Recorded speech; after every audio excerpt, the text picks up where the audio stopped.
22 अप्रैल 2025 को बैसारन वैली में मौसम का मिजाज अच्छा था।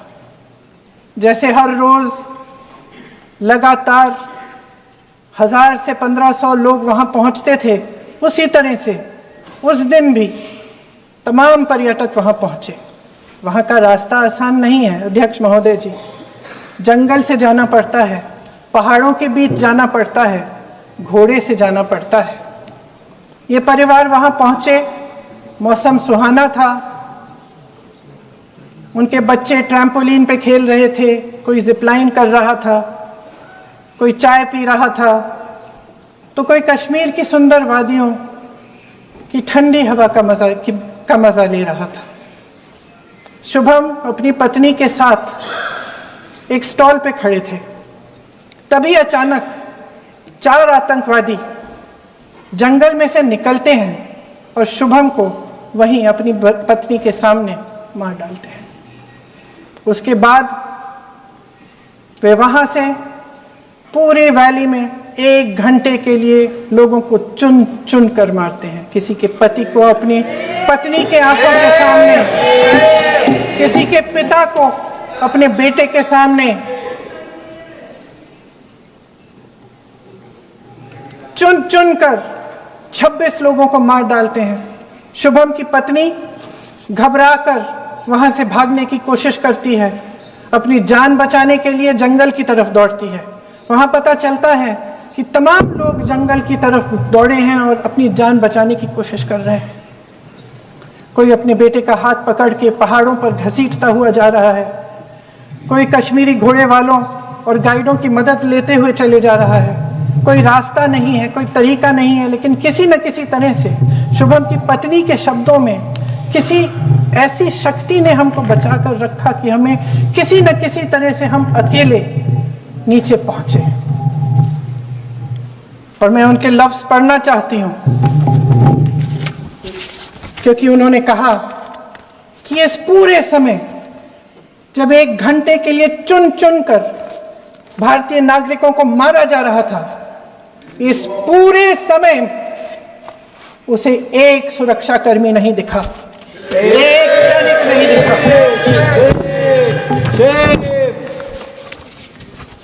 शुभम की पत्नी ने कहा, कोट, मैंने अपनी दुनिया को खत्म होते हुए देखा। अपनी आंखों के सामने एक सिक्योरिटी गार्ड नहीं था। मैं ये कह सकती हूं कि देश ने, सरकार ने हमें वहां पे अनाथ छोड़ दिया था। सिक्योरिटी क्यों नहीं थी वहां पे एक सैनिक क्यों नहीं दिखा? क्या सरकार को मालूम नहीं था कि यहां रोज 1000 से 1500 पर्यटक जाते हैं? क्या सरकार को मालूम नहीं था कि यहाँ के को पहुंचने के लिए जंगल के रास्ते से जाना पड़ता है? अगर कुछ हो जाएगा तो लोग वहां से निकल नहीं पाएंगे। एक चिकित्सा का इंतजाम नहीं था, फर्स्ट एड का इंतजाम नहीं था, कोई इंतजाम नहीं था, ना सुरक्षा का ना फर्स्ट एड का। इन लोगों को भगवान भरोसे छोड़ दिया गया। ये लोग वहां पे इस सरकार के भरोसे गए और इस सरकार ने उन्हें भगवान भरोसे छोड़ दिया।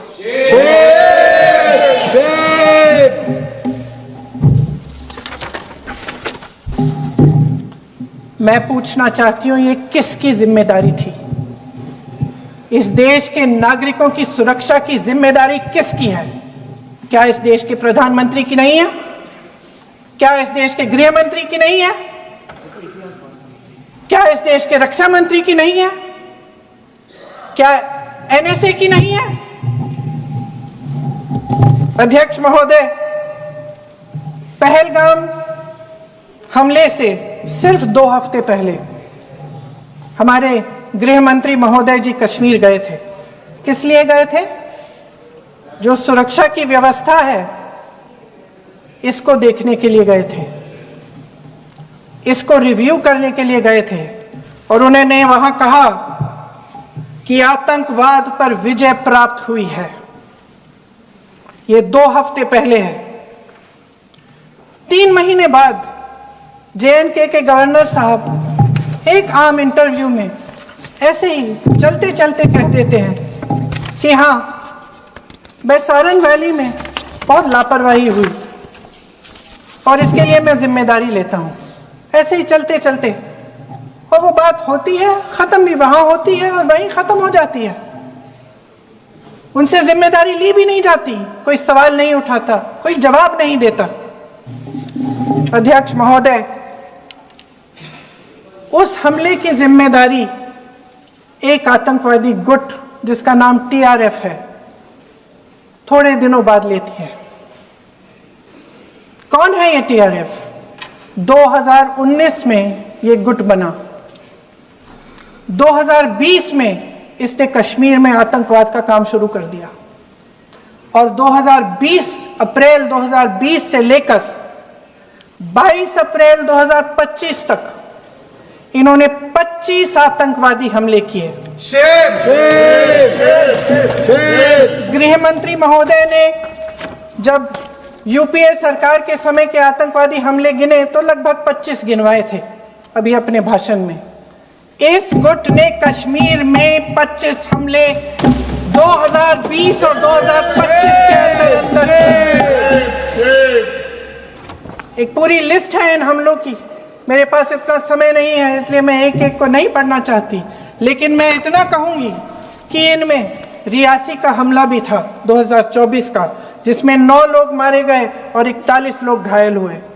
कुल मिलाकर 2020 से लेकर 22 अप्रैल 2025 तक TRF ने 41 सेना और सुरक्षा कर्मियों की हत्या की, 27 सिविलियन की हत्या की और 54 लोगों को घायल किया था। भारत सरकार ने TRF को आतंकवादी संगठन का दर्जा कब दिया? 2020 में दिया, 2021 में दिया, 2022 में दिया, 2023 में दिया। 3 साल बाद, 3 सालों के लिए ये आतंकवादी गतिविधियां कर रहे हैं और आप इनको आतंकवादी संगठन तब कहते हैं 2023 में। इसकी क्या वजह थी? ये सब सरकार के संज्ञान में था और आप मुझे बताना चाहते हैं, सत्ता पक्ष के नेता बताना चाहते हैं कि ये सब आपके संज्ञान में था, लेकिन कोई भी एक ऐसी एजेंसी नहीं है हमारी सरकार की जिसको पता चला कि ऐसा हमला, ऐसा भयानक हमला होने जा रहा है हमारे देश में, कि पाकिस्तान में बैठे हुए इस हमले की योजना बन रही है कि हम भारत जाके हैवानियत करेंगे, 26 लोगों को मार डालेंगे और हमें पता ही नहीं है। क्या ये हमारी एजेंसियों की विफलता है कि नहीं है? ये बहुत बड़ी विफलता है, एक बहुत बड़ी विफलता है। जानते थे कि ये गुट है, जानते थे कि 5 सालों से ये आतंकवादी हमले कर रहा है, अध्यापकों को मारा, आर्मी के बड़े बड़े अफसरों को मारा, आम जनता को मार डाला, पुलिस वालों को मार डाला, और आप इन पे निगरानी नहीं रख रहे थे। और ये जो एजेंसियां हैं इनकी जिम्मेदारी कौन लेगा? क्या IB चीफ ने अपना इस्तीफा दिया? क्या किसी ने इस्तीफा दिया? गृह मंत्री जी के कार्य क्षेत्र में आता है इंटेलिजेंस ब्यूरो। क्या गृह मंत्री जी ने इस्तीफा दिया? इस्तीफा छोड़िए, जिम्मेदारी ली।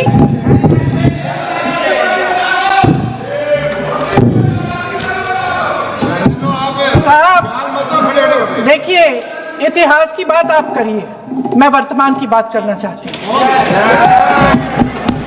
आपको तो एक बहाना चाहिए, आपको तो एक बहाना चाहिए।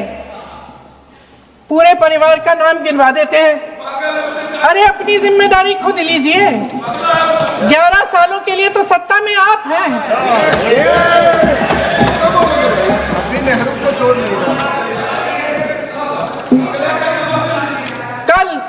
कल माननीय गौरव गोगोई जी ने अपने भाषण में पूछा गृह मंत्री जी से, क्या आपकी जिम्मेदारी नहीं थी? मैं देख रही थी। राजनाथ जी, रक्षा मंत्री जी यूं यूं अपना सर हिला रहे थे, कुछ बोले नहीं। अंदर से महसूस हुआ होगा कि यहाँ कुछ जिम्मेदारी थी, लेकिन माननीय गृह मंत्री महोदय जी हंस रहे थे, वे हंस रहे थे।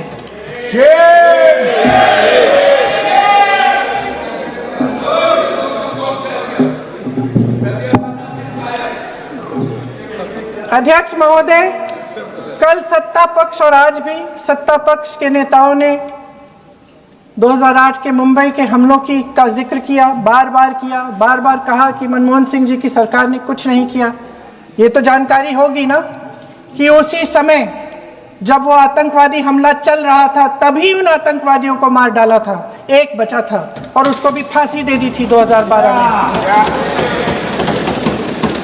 महाराष्ट्र के मुख्यमंत्री ने इस्तीफा दिया, देश के गृह मंत्री ने जिम्मेदारी लेकर इस्तीफा दिया। एक जवाबदेही थी पब्लिक के प्रति, एक जवाबदेही थी इस देश की जनता के प्रति, इस देश की धरती के प्रति।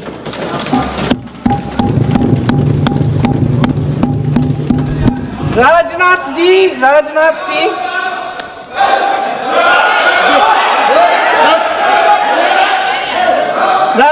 जी तो पुलवामा, उरी और पठानकोट के समय गृह मंत्री रहे थे।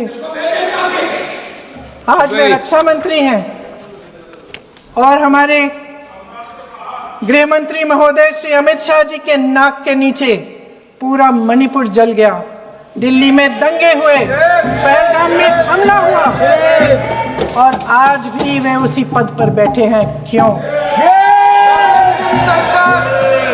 अध्यक्ष महोदय, बमबारी से अखबारों के हेडलाइन बनते हैं, मगर कहानी सुरक्षा में की चूक में भी है। आज देश खोखले भाषण नहीं सुनना चाहता, देश जवाब चाहता है, तसल्ली चाहता है कि सच उससे छिपाया नहीं जाएगा। देश जानना चाहता है कि उस दिन अप्रैल 22, 2025 को क्या हुआ और क्यों हुआ। आप तो खुद अपनी पीठ थपथपाने में लगे रहते हैं। सेना, देश, संसद से सच छुपाते हैं। ऑपरेशन सिंदूर जब शुरू हुआ, हम सब ने समर्थन किया, सब एकजुट होकर खड़े हो गए इस देश के लिए। दोबारा होगा, दोबारा खड़े हो जाएंगे। अगर हमारे देश पे हमला होता है तो यहां इस सदन में किसी भी पार्टी का हो, कोई भी हो, सब आपका समर्थन करेंगे। और हमें अपनी सेना पर गर्व है कि उन्होंने इस बार भी दृढ़ता से लड़ाई लड़ी, धैर्य से लड़ाई लड़ी, वीरता से लड़ाई लड़ी। लेकिन इस ऑपरेशन का सिंदूर का क्रेडिट, उसका श्रेय तो हमारे प्रधानमंत्री जी चाहते हैं। सही भी है, ठीक है, सही है, श्रेय ले। ओलंपिक्स में हमारा मेडल आता है, उसका भी श्रेय लेते हैं। लेकिन सिर्फ श्रेय लेने से नहीं होता नेतृत्व, जिम्मेदारी भी लेनी पड़ती है।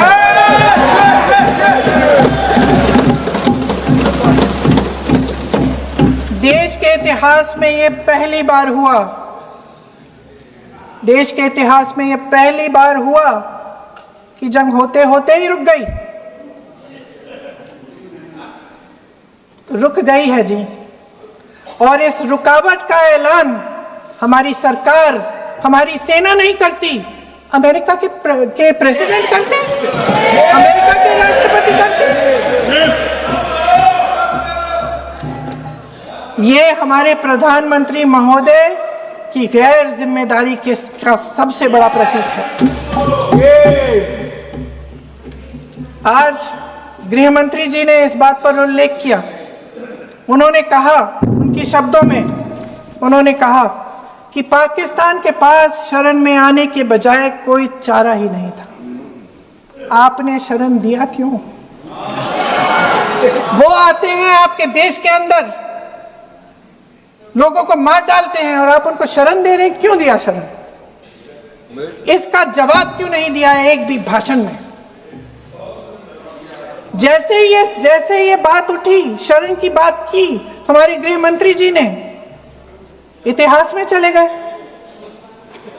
नेहरू ने क्या किया, इंदिरा गांधी ने क्या किया, यहां तक कि मेरी मां के आंसुओं तक चले गए। लेकिन इस सवाल का जवाब नहीं दिया कि ये सीज फायर हुआ क्यों, ये जंग रुका क्यों, और तब क्यों रुका जब दुश्मन के पास कोई चारा नहीं था हमारे श्रेय में आने के बजाय। क्यों रुका ये जंग, इसका जवाब नहीं दिया। धन्यवाद। आप देंगे?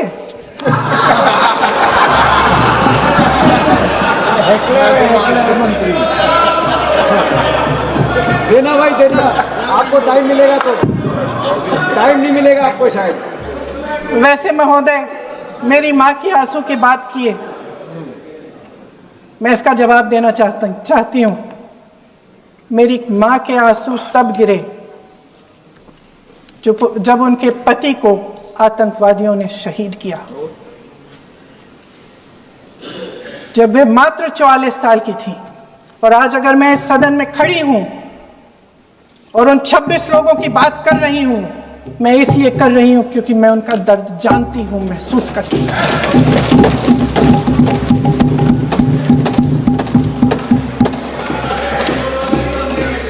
अध्यक्ष महोदय, मैंने कहा कि देश का नेतृत्व सिर्फ उपलब्धियों का श्रेय लेने से मजबूत नहीं होता। सफलता और विफलता दोनों की जिम्मेदारी लेने से बुलंद होता है। ये सोने का ताज नहीं है, कांटों का ताज है।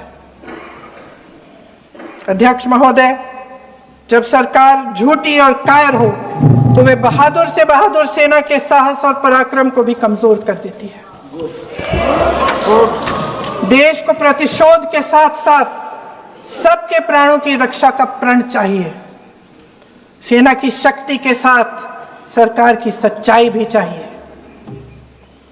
महान देशभक्त शहीद इंदिरा गांधी जी, जिन्होंने सफल कूटनीति के बल पर अमेरिका के राष्ट्रपति निक्सन का मुकाबला करके पाकिस्तान का विभाजन करवाया, बांग्लादेश बनाया, 1 लाख पाकिस्तानी सैनिकों को आत्मसमर्पण करने पर मजबूर किया, उन्होंने कभी इसका श्रेय लेने की कोशिश नहीं की। ऑपरेशन सिंदूर का मकसद अगर पाकिस्तान को सबक सिखाना था तो शायद ये मकसद अभी अधूरा है, क्योंकि हमारी कूटनीति विफल रही है। इसका प्रमाण यही है कि ऑपरेशन सिंदूर के बाद एक पाकिस्तानी जनरल, जिसके हाथ खून से रंगे थे, अमेरिका के राष्ट्रपति के साथ बैठकर लंच खा रहे थे। अगर ऑपरेशन सिंदूर का मकसद आतंकवाद को खत्म करने का था तो पाकिस्तान को संयुक्त राष्ट्र के आतंकवाद विरोधी समिति का अध्यक्ष चुने जाने से इस मकसद को धक्का लगा है। इसकी जिम्मेदारी कौन लेगा? क्या हमारे प्रधानमंत्री लेंगे? क्या उनमें यह हिम्मत है? नहीं है। अगर इस ऑपरेशन के दौरान हमारे जहाजों का नुकसान नहीं हुआ तो सदन में इसे साफ साफ कहने से क्या डर है? क्यों नहीं कहा है? कल भी रक्षा मंत्री जी ने कहा कि हमारे इंफ्रास्ट्रक्चर का नुकसान नहीं हुआ, तो जहाजों के बारे में भी बता दें, साफ साफ बता दें, क्या हर्ज है? सच्चाई तो है। सवालों से बचने के लिए ये सरकार हमेशा प्रयास करती है। इसकी राजनीतिक कायरता बेमिसाल है। देशवासियों के प्रति जवाबदेही का एहसास ही नहीं है। सच्चाई ये है कि इनके दिल में जनता के लिए कोई जगह नहीं है। सब राजनीति है, सब पीआर है, सब प्रचार है, सब पब्लिसिटी है। देश की जनता के लिए आपके हृदय में कुछ नहीं रहा। बहुत समय हो गया है आप इस प्रचार में ही लिप्त हैं, जनता को देख नहीं पा रहे हैं। जी मानिए। जो पहलगाम में हुआ, खत्म करती हूँ, जो पहलगाम में हुआ उससे हर एक देशवासी के दिल पे चोट पहुंची है। हिमांशी नारवाल की गुहार ने हम सबको शर्मिंदा किया है। इसीलिए मैं आज यहाँ खड़े हुए एक आखिरी बात करना चाहती हूँ।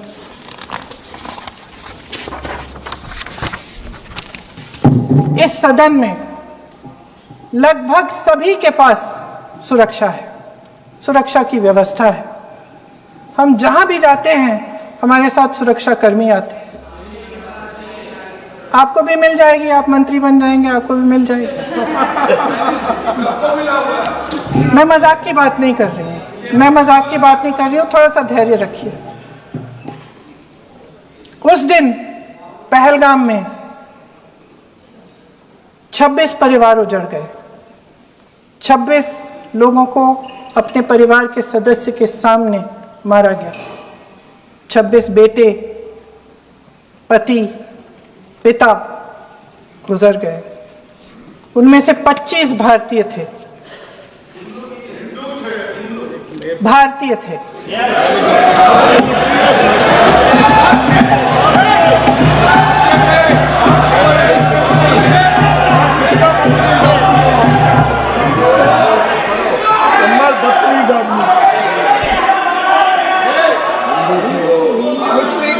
जितने भी लोग बैसारन वैली में थे और जो 25 भारतीय मारे गए, उनके लिए कोई सुरक्षा नहीं थी, कोई सुरक्षा नहीं थी। आप कितनी भी ऑपरेशन कर डालें, आप इस सच्चाई के पीछे छुप नहीं सकते, इसे नकार नहीं सकते। आपने उनको सुरक्षित नहीं किया। कोई शर्म नहीं है, कोई शर्म नहीं है, कोई शर्म नहीं है और ना कभी होगी। सुन लीजिए, सुबह भी मैं शिव मंत्र बोल के आई हूं। इनको क्या पता शिव मंत्र क्या है? शिव मंत्र इनका खत्म कर लूं अपना भाषण। शिव मंत्र मैं एक बार उन 25 भारतीयों के चुप रही। मैं एक बार उन 25 भारतीयों के नाम इस सदन में पढ़ना चाहती हूं, ताकि यहां बैठे हर सदस्य को यह एहसास हो कि वे भी हमारी तरह इंसान थे, किसी राजनीतिक बिसात के मोहरे नहीं थे।